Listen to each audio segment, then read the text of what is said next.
it is good to know that you have set up everything in Malaysia and are now broadcasting live. Millions are benefiting from these live shows. Please do continue even after Ramadan. There's a similar question. How is the relocation going in Malaysia? Did you reset up the post-production team there?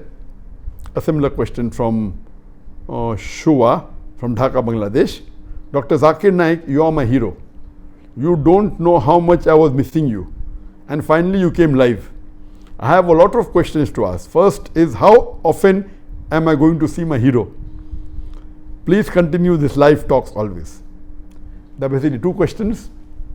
One is about the setup in Malaysia and second is about my live talks. As far as watching me on the media, I am available 24/7.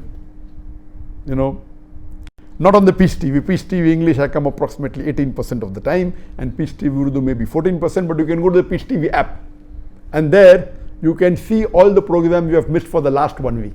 So download the Peace TV app from the Google or from the App Store and you can see.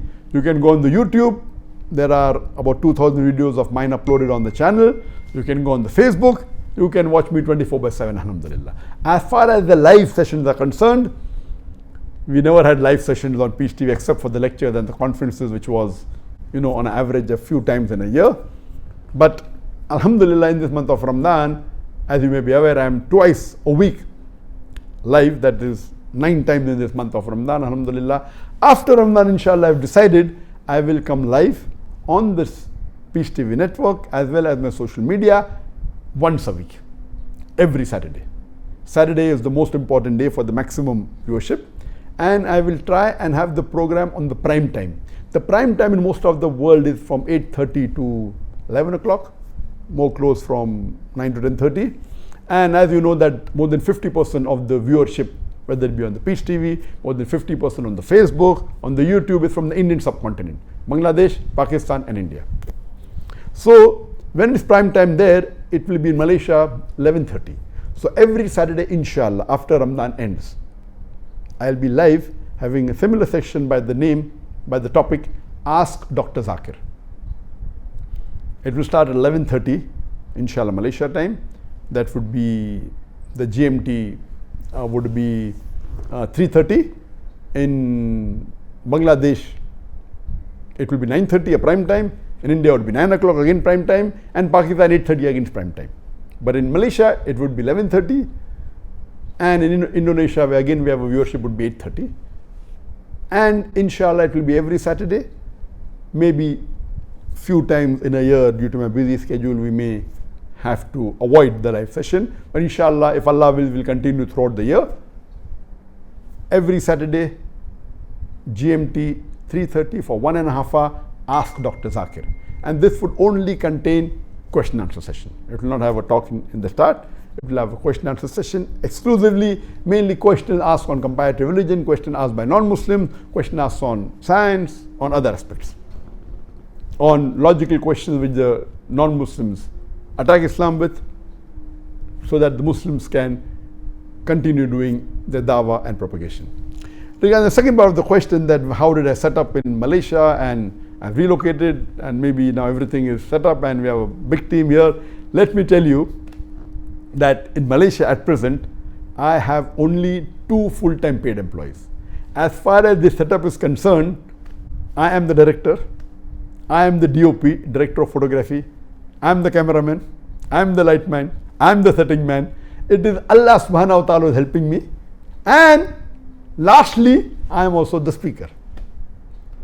How we set up? I ask one of the staff to sit here and I go behind. And believe me, we have got no professional equipment. You'll be shocked to know that this program I'm recording is with my iPhone 11 Max Pro.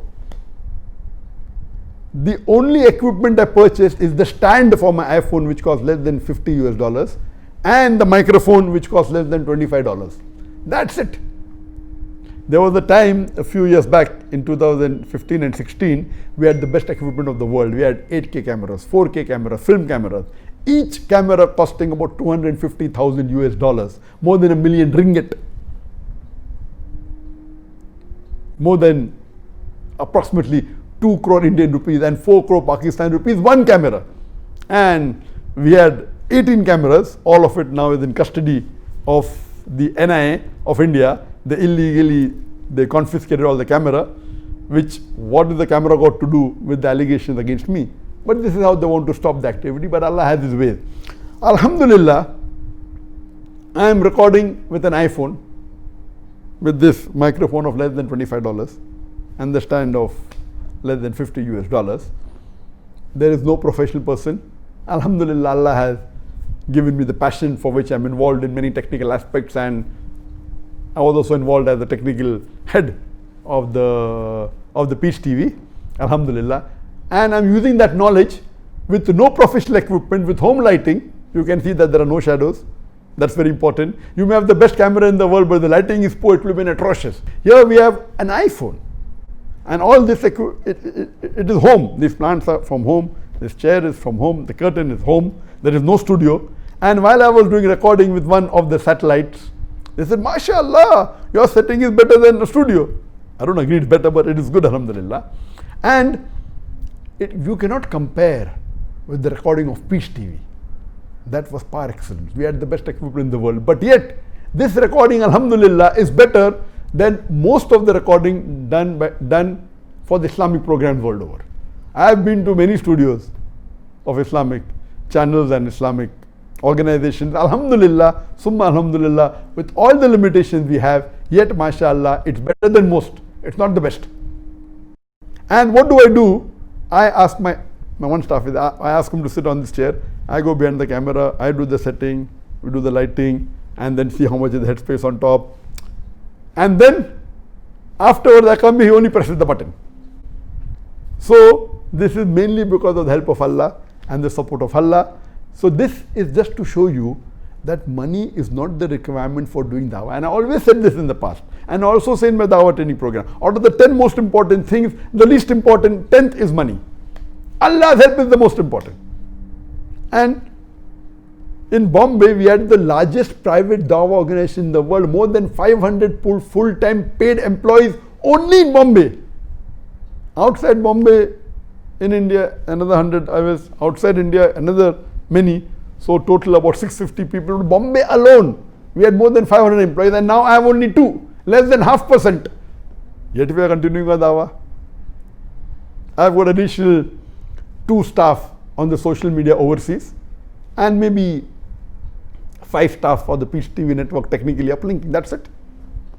And yet we are continuing our dawah. We are reaching, mashallah, tens of millions, and we are increasing by Allah's help. So main thing required is Allah's help. We started an organization with $100 per month budget. $80, sorry, per month budget.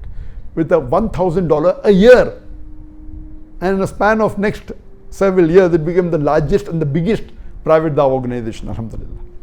So it's mainly Allah's help. And I believe that the help of Allah is increasing every day.